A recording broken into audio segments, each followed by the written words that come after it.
السلام عليكم يا جماعة، معكم بيان.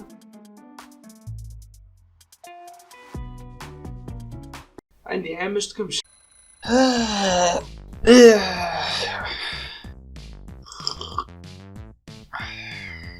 في كل عام طبعا في كل بداية عام لازم نحكيو شوية على واش قدمنا في القناة في العام اللي فات. اولا حبيت نشكركم من ناحية الدعم العام اللي فات كان جدا اسطوري، قضيت معاكم وقت جدا ممتع معكم، شكرا. وثاني حاجة 2024 كانت واحدة من أفضل السنوات اللي قضيتها، سواء كانت في اليوتيوب ولا في حياتي الشخصية. من ناحية أرقام وش حققت في 2024، فدائما المشكلة مع المشتركين برك، الباقي كل قاعد نحقق فيها. كما المشاهدات في الوقت الحالي راني واصل أكثر من نص مليون مشاهدة. لايكات، أعلى لايكات عندي في القناة اللي هو فيديو تاع ناروتو ستورم واصل 500 لايك، اكثر من 500 لايك بشوي. وعدد الفيديوهات راني واصل 575 فيديو في الوقت الحالي.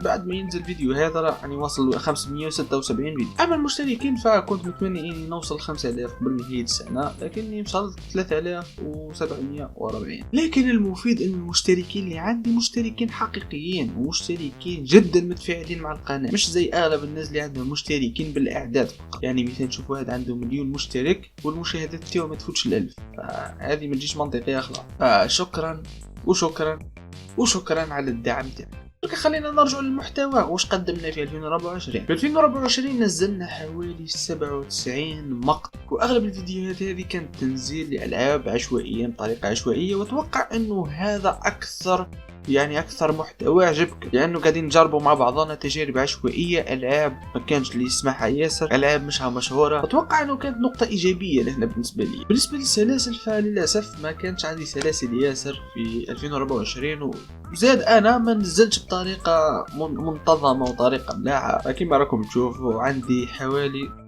5 سلاسل اتوقع، عندي 6 سلاسل ومنهم زوز ما كملتهمش حبستها. عندك سلسله برنس اوف بيرسيا ذا لوست كراون اللي نزلت على 16 مقطع، واتوقع اني طولت خلاها قريب 3 شهور وانا نلعب فيها. عندك السلسله الاسطوريه دارك سولز، ننصحك انك تشوف السلسله هذه لانها واحده من افضل السلاسل اللي نزلتهم في القناه. وزيد معها سلسله إلدر رينج، اعظم ما رأته عيني. حرفيا هذا هم 3 سلاسل اللي لعبتهم في العام اللي فات، فهذا جدا رقم جدا سيء. تخيل معايا قناة جيمنج في عام واحد نزلت غير 3 سلاسل، هذا والله جدا حاجة جدا سيئة. صح اني ما ركزتش العام اللي فات على التختيم، ركزت على الالعاب العشوائية، لكن باذن الله العام هذا راح نختم العاب ياسر، سواء كان في القناة ولا وحدي، لأنه حتى وحدي ما ختمش ألعاب ياسر. الحمد لله في الوقت الحالي هي أفضل جودة أنتجتها قناتي من بدايتها.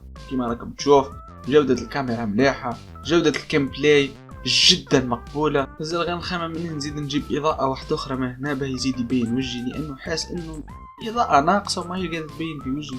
هو قاعد يبان لكنه الجودة ناقصة، يعني الكاميرا كنت تزيد لها إضاءة واحدة أخرى تزيد الجودة تاعها. كاين ناس ياسر يقولوا على ما تجربش ألعاب تنافسية. صراحة بنكون معكم صريح، أنا جدا فاشل في الألعاب التنافسية، جدا ما كاين حتى لعبة دخلت المخي من ناحية الألعاب التنافسية. جربت فورتنايت، سيس جو، فالورانت، كول اوف ديوتي، جربت روكيت ليج، جربت ديستيني، بوبجي، جربت فارلايت، جربت العاب ياسر، ما لقيت حتى لعبه لقيت فوق روحي. الالعاب الكل سيئه. انا جربت الفتره الاخرى اللي هي بلود سترايك، كانت لاباس، لكنه في البدايه كنت نضارب غير مع البيبوت، فلذلك اول ما دخلت في الصح شفت العذاب الصحيح. فبإذن الله في 2024 راح نكثروا التخاتيم، راح نحط في المنتدى قائمة ألعاب راح نختمهم، لكن مش راح نركز عليهم بطريقة يعني مثال تختيم ورا تختيم ورا تختيم، لأنه راح يولي الوضع جدا ممل. فأحيانا نجربوا ألعاب بطريقة عشوائية، لأنه هذه أحسن حاجة. يعني كي تبدل ما بين الألعاب تحس كاينه متعه، ما تكرهش ليه من الالعاب. زاد باذن الله راح نكون متواجد في كل لعبه تنزل في يومها باذن الله. اللعبه اللي تخرج في يومها راح نهبط عليها مره. قبل كان عندي عذر انه البي سي تاعي يعني ما يقدرش يمشي اللعبه، لكنه الحمد لله باذن الله في الوقت الحالي ما عنديش عذر، حتى ولا كان اللعبه في اللو سيتينجز وننزل عليها. اتوقع انه هذا كل شيء بالنسبه للمحتوى. فبما انه قناه جيمنج راح اعطيكم كما العام اللي فات افضل الالعاب اللي جربتها من العام هذا، سواء كانت في القناه ولا في حياتي الشخصيه، وننصحكم بها وعجبتني. سواء كان كملتها ولا مازال ما كملتهاش، بس كاين قائمه العاب اللي نلعبها هذه مازال ما كملتها. نبداو بالسلسله الاسطوريه اللي درناها في القناه اللي هي سلسله برنس اوف بيرسيا ذا لوست كرون. يا جماعه الخير اقسم بالله يوبي سوفت راهي تظلم في روح. الاستديو اللي خدم لنا التحفه الفنيه هذه راح وقفلوه زي الهبل، وراحوا سحتوا الموظفين ديالهم. دخلت في مناقشه مع بعض الجيمرز في الجزائر، قلت لهم انه برنس اوف بيرسيا ذا لوست كرون واحده من افضل الالعاب اللي لعبتها العام هذا. فقالوا لي وات واش قاعد تحكي؟ نقول ليش برنس اوف بيرسيا هذاك الشخصيه تاعو خير قاعد تقارنها مع اللي فاتت. هاي يقول لي انا ديما نقول لهم العب بلا ما تقارن بليز، زي المسلسلات والافلام والانمي، تفرج بلا ما تقارن. اذا قارنتي راحت المتعه، العبها على انك راح تلعب اللعبه مش حتلعب لعبه لعبتها من قبل. طيب برنس اوف بيرسيا واحده من الالعاب اللي انصح بقوه انك تجربها، متعه ما تفضلش. اللعبه اللي وراها عندك اللعبه اللي اتوقع بعد ما نختمها راح تدخل توب 10 في تاريخ وش لعبت في حياتي، لعبه هولو نايت. سامحوني يا جماعه الخير، شامي شفت لعبه قصه عميقه جدا من 3 مطورين. كمية المشاعر اللي يقدمها لك العالم ما توقعهاش خلاص. مشكلة اللعبة الوحيدة انه ما فيهاش لغة العربية، وبه تتقدم في اللعبة لازم انك تفهم اللعبة، يعني تفهم الحوارات، تفهم وش قاعدين يقولوا الناس، تفهم القصة العالم كيف تجري. طيب هولو نايت واحدة من الالعاب اللي قضيت فيها ساعات وما حسيتش بالساعات اللي قضيت فيها. حرفيا لحد الساعة لاعب جوية 25 ساعة ومازلت حاس باللي يعني درك وين بديت نلعب. طيب هولو نايت واحدة من الألعاب اللي أنصح لأي واحد راح له شغف من الألعاب إنه يجرب لعبة هولو نايت، لأنه صراحة لعبة تستاهل وبكل قوة إنك تجرب. أتوقع إني قاعد نجرب ستيل جديد من الألعاب العام هذا، فلذلك بديت نميل شوية لستيل شو اسمه مترويد فينيا اللي يكون 2D مع عالم كبير كأنك قاعد تلعب لعبة سولز 2D ونزي. خلينا نخرج شوية من الألعاب المترويدفينيا ونرجو الألعاب التريبل اي. معنا لعبة Ghost of Tsushima، ما ندري اسكو تعتبرها تريبل اي أو عالم مفتوح. المهم Ghost of Tsushima واحدة من أفضل الألعاب البصرية اللي لعبتها في حياتي. ما زلت نلعب فيها في الوقت الحالي، ما زال ما ختمتهاش، لكنه كمية المتعة اللي قضيت فيها من بداية اللعبة لوين وصلت ما تفضل. شتي Ghost of Tsushima واحدة من الألعاب اللي التختيم تاعها يكون جدا بطيء بالنسبة للاعب وبتستمتع. فحرفيا كل منطقة نحلها في اللعبة ندور العالم كامل وندير المهمات الجانبية كل بهم بعد نروح للمهمة الأساسية أو المهمة القصة. وحرفيا هذه المتعة في الألعاب هذه. أنا شكت لي إنه أي واحد يحكم لعبة كيما Ghost of Tsushima ويروح طول يمشي غير مع القصة قصة مش راح يستمتع بالعالم. طيب Ghost of Tsushima واحدة من الألعاب اللي أنصح بها وبقوة. حرفيا يعني كل لعبة يعني راح نحكيها لها أنصح بها وبقوة، لازم تفض المراجعة بجملة أنصح بها وبقوة. زيد وش كاين عندك God of War Ragnarok. اللعبة اللي راني قاعد نستمتع بها في الوقت الحالي، نستمتع بالجو تاعها. لعبة جدا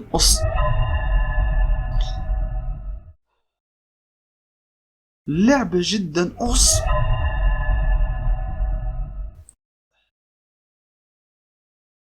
جدا أسطورية. علاه تزيدونا مراحل كيما هكا في جود اوف وور. ربي يقسم بالله يعني انا وانت واي لاعب في المجرة وعلاه يلعب بسلسلة جود اوف وور. الجواب بسيط جدا، خلينا نديرها كمن سيربح مليون. لماذا الجمهور الجيمنج يلعب لعبة جود اوف وور؟ لأجل العالم، لأجل القصة، لأجل الأساطير اليونانية، لأجل شخصية كريتوس. فوش تخيل انت؟ وش تخيل؟ وعلى قاعد تلعب في السيريتا جود اوف وور باينة 90% على جال شخصية كريتوس. علاه تجيب لي مراحل جدا مملة تلعب بها بشخصية أتريوس؟ اوكي اتوقع انه اغلب الناس كي يديروا التجربة الاولى لشخصية أتريوس كانت جيدة وهك، لكنه يعني كثرته ربي سيدي المراحل تاع وش اسمه هذيك تاع تعاون في الكحلوشة الاخرى هذيك تقول لك جيب معايا البصل والخضره وما ندري واش. ربي سيدي مراحل جدا ممله حرفيا. شتي بسبب هذيك المرحله ما دخلتش اللعبه لمده 3 ايام. لكن بعيدا عن شخصيه اتريوس، God of War Ragnarok كاين تحسن جدا كبير على الجزء اللي قبل اللي لعبت، من ناحيه جيم بلاي، من ناحيه احداث، من ناحيه الجو تاع الراجناروك الثلج، من ناحيه الجرافيك، من ناحيه سرعه التحرك. اقسم بالله انهم حسنوا في حوايج ياسر. وكاين بعض القدرات اللي في الجزء اللي فات لازم حتى من انك تفعل القدره في شجره القدرات، لكنه في الجزء هذا كاين بعض القدرات يعني اول ما تدخل طول تبدا بها القدره دي. فما نطولوش الفيديو ياسر، راح نزيد نعطيكم بعض الالعاب واحده اخرين اللي على السريع قاعد نلعب فيهم في الوقت الحالي، وبعض الالعاب ناوي نلعبهم مستقبلا ورايحين تنصدموا بالالعاب اللي مازال ما جربتهمش في الوقت الحالي. اوكي هذه الجلسه تاعنا. عندك قاعد نلعب درك في بلاك ميث ووكونغ. وعلى حبست تصويت تاع بلاك ميث ووكونغ لاني مانيش حابب نتعذب كيما الدرين بصراحه. مانيش حابب حرفيا. كان هذا البوس قعدت فيه اكثر من 4 اسابيع نتعارك معاه، بعد غلبته في وقت الخاص. تسمى شفته في وقت الخاص هاي تولي ايزي الحكايه. سكو عليه هكا مطفي الضوء متكسل يعني قاعد تلعب ماكش ما عندكش وراك تصوير لازم ليه تكمل الحوايج كيما هاك. صح بلاك ميث ووكونغ سامحني يعني اللعبه مظلومه بشكل كبير جدا. غاضتني كيما داتش جيم اوف ذا يير لانها صح كانت تستاهل جيم اوف ذا يير العام اللي فات. زيد عندك وش اسمه لورد اوف ذا فالن، انا قاعد نعطي لها في فرصه اخرى، والصراحه التجربه تاعي الثانيه كانت احسن من التجربه الاولى بسبب البي سي. عندك دارك سولز 2 اسوأ جزء في السيري كامله، لكنه ما كانش سيء للدرجه هذيك. كان متعه خفيفه يعني متعه خاصه يعني متعه تستمتع بها غير في دارك سولز 2. عندك اساسين كريد ميراج.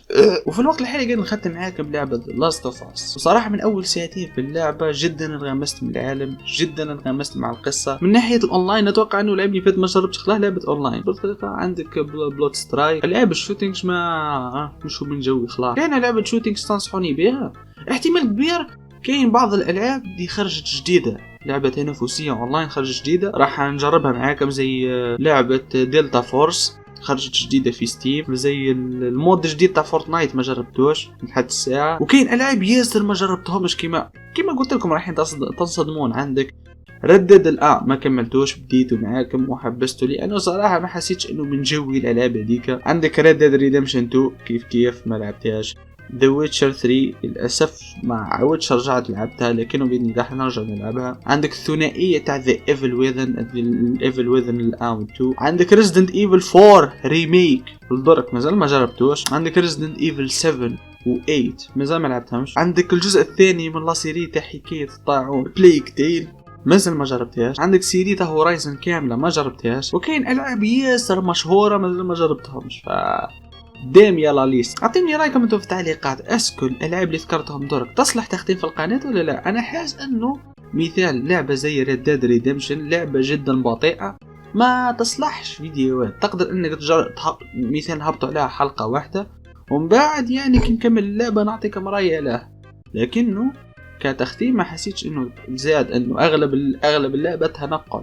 فتخيل انه تصور جزء سوايع 20 دقيقة باك تصلح منها. حكايتها زي إلدر رينج بس مملة، فهمني الحكاية تاع التطوال هذيك جدا مملة. فيبقى اتوقع انه كنا نلعبها وحدي راح نستمتع بالاجواء احسن من اني نزرب فاللعب وزي جوست اوف تسوشيما وتزي نستمتع بالعالم نستمتع بكل. باذن الله 2025 راح نحاول اني نحسن من الكونتيتي تاع المحتوى ومن جودة المحتوى ومن جودة التنزيل بذاتها. كان بعض الأهداف راني حطيتها جديدة حابب نحققها. نتمنى حاجة واحدة منكم برك، أنه أي حاجة سلبية تشوفوها فيه اكتبوها في التعليقات. نتمنى لأنه إذا ما عرفتش أنا المشاهد وش هو حاب ما نقدرش إني نعرف وش ننزل. أكو فاهمين؟ ثم احتمال كبير أنا قاعد ننزل في حوايج المشاهد بذاتها ما مش حيبها. فإذا أنتم سكتوا فالمثال وش يقول سكوت عدم الرضا. أنا قاعد نكمل في نفس المحتوى اللي أنا ندير فيه. حاولوا تنصحوني في التعليقات، وزاد حاولوا انكم تعاونوني من ناحيه الالعاب. مثال واحد فيكم يجي في التعليقات يقول لي اللعبه ذيك الترند روح هبط عليها، اللعبه ذيك الترند روح هبط عليها، ما تنساش باللي اللعبه ذيك ترند روح هبط عليها. هكا بتكون على الاقل كاينه علاقه ما بين صانع المحتوى والمشاهد. اتوقع ان وصلنا لنهايه المقطع. ما تنساش انك دير لايك واشترك في القناه. ما تنساش انك تتبعني في انستغرام لاني قاعد نهبط محتوى بشكل يومي تقريبا. فنشوفكم في المقطع الجاي باذن الله. نرجع للتختيم تاعنا تاع لاست اوف اس، واحتماليه اني نخلط برك، ما نقعدش غير في ذا لاست اوف اس. احتمال مثال 4 مقاطع لاست اوف اس وراها مقطع لعبه عشوائيه، او نجربوا فيها لعبه جديده. 4 مقاطع لاست اوف اس وراها لعبه رعب. ما 4 مقاطع لاست اوف اس وراها لا. كي شفت التختيم في اليوتيوب شو اتوقع انه لاست اوف اس توصل حتى ل 20 مقطع، فتخيل 20 مقطع وانت قاعد تغرب في لعبه واحده. 20 ياسر والله ياسر. طيب ان شاء الله تكونوا استمتعتوا بالمقطع، تنساش انك تدير لايك وتشترك في القناه، ونشوفكم في المقطع الجاي باذن الله.